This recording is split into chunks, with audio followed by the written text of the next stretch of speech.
in math today, and it is the distributive property. And we're going to apply that to multiplying and adding and things like that. And what we're using it for mostly is to do math mentally. Now, the distributive property is something we've seen in simple solutions. You've done this before. You might not have known what it was called, but a lot of it should ring a bell for you, especially the second and third parts of the lesson.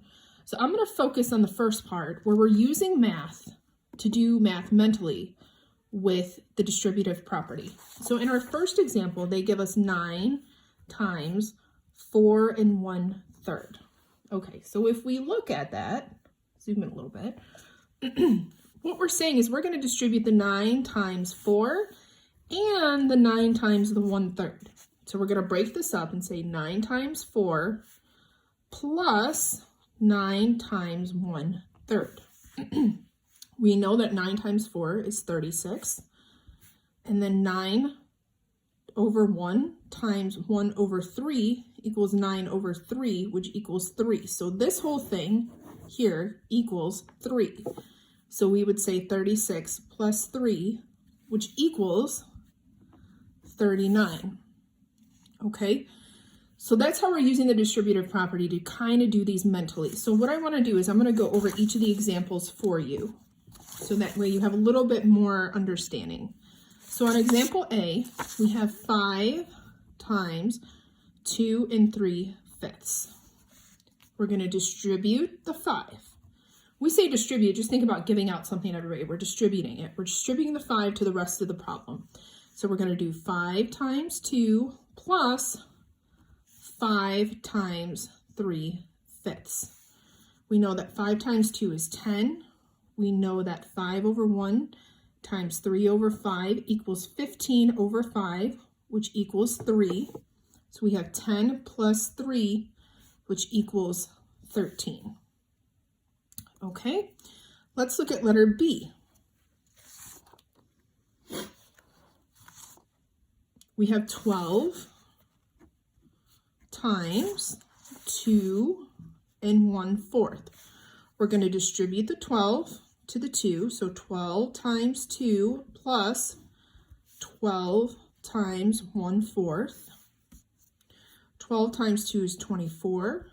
12 over 1 times 1 over 4 equals 12 over 4, which equals 3. So 24 plus 3 equals 27. Okay, on letter C, they give us a decimal. 2 times 3.6. 2 times 3 is 6, plus 2 times 0.6. 2 times 0.6 is 1.2. 6 plus 1.2 is 7.2. Now, I also want to make a note, because you guys always like different ways of doing things. If you want to change these to decimals, if you know any of the fractions are decimals right off the top of your head, you go ahead and do that. You do what works for you, okay? This part right here, to me, is probably the hardest part of this lesson today, okay? So I'm going to move on, and I'm going to show you the next part. So on example 2, they're using the distributive property to rewrite 2 parentheses x plus 3. Let me show you how that's going to look. So in section 2 here, we have 2 parentheses x plus 3. They want us to use the distributive property to rewrite this. Now remember, we're distributing.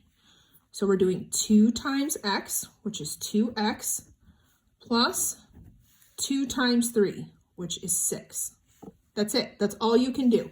We don't know what the variable is, so we can't solve it.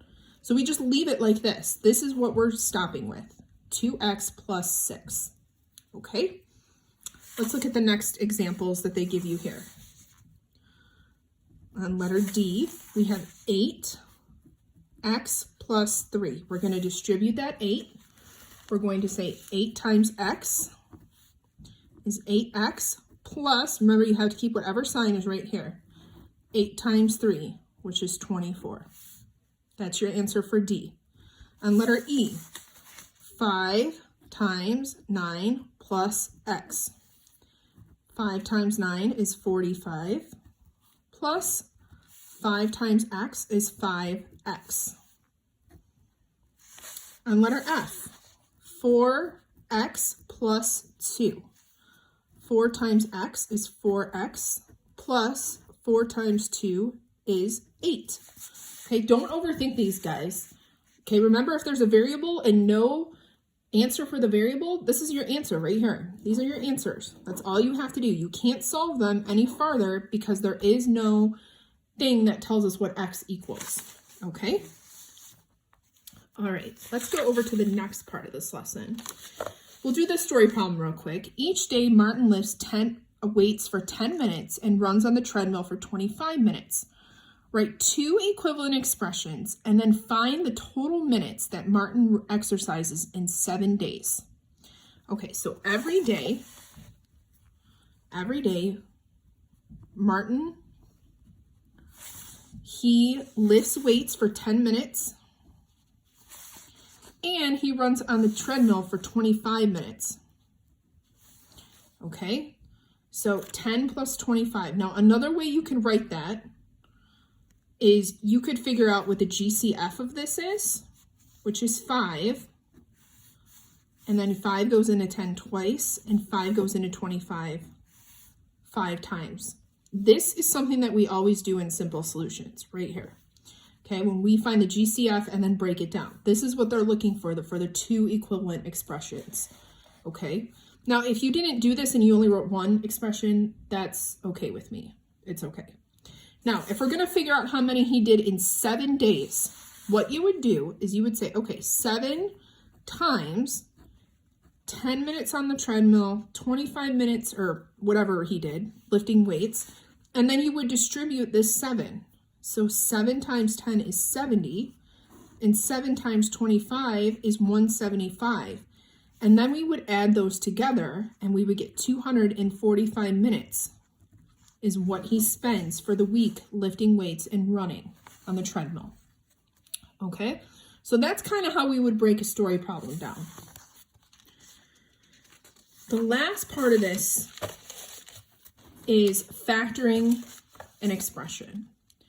Now, this part we have done in Simple Solutions nearly every week. I feel like you have a problem like this or 2 in your Simple Solutions. So let me show you what they mean. They give you the example of 12 plus 8, and they want you to factor with the distributive property.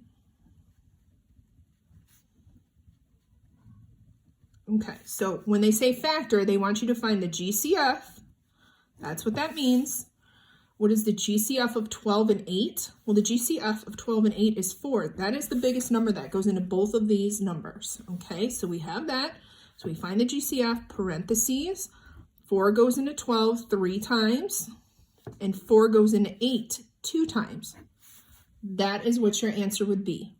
This should ring a bell with all of you. We've done this so many times. Okay, so let's look at the examples. We have letter H, 9 plus 21. Okay, what is the GCF of 9 and 21? Well, the GCF is 3, the greatest common factor, the biggest number that goes into both of these. Okay, parentheses automatically, once we find our GCF, 3 goes into 9, 3 times, plus 3 goes into 21, 7 times. Let's look at letter I, 14 plus 28. Now, the biggest number that goes into both of these is 14. Okay, it's not 7. 14 goes into 28 too, and 14 goes into 14. So 14, parentheses, 14 goes into 14 once, and 14 goes into 28 2 times. Be careful with your greatest common factors. Okay, last one. 80 plus 56. Okay, the GCF of 80 and 56 would be 8. 8 goes into 80 10 times, and 8 goes into 56 7 times. Okay, so that's our lesson for today. You have a worksheet up on the blog for you to work on to finish that. And if you have any questions, you know where to find me. Have a great day, guys.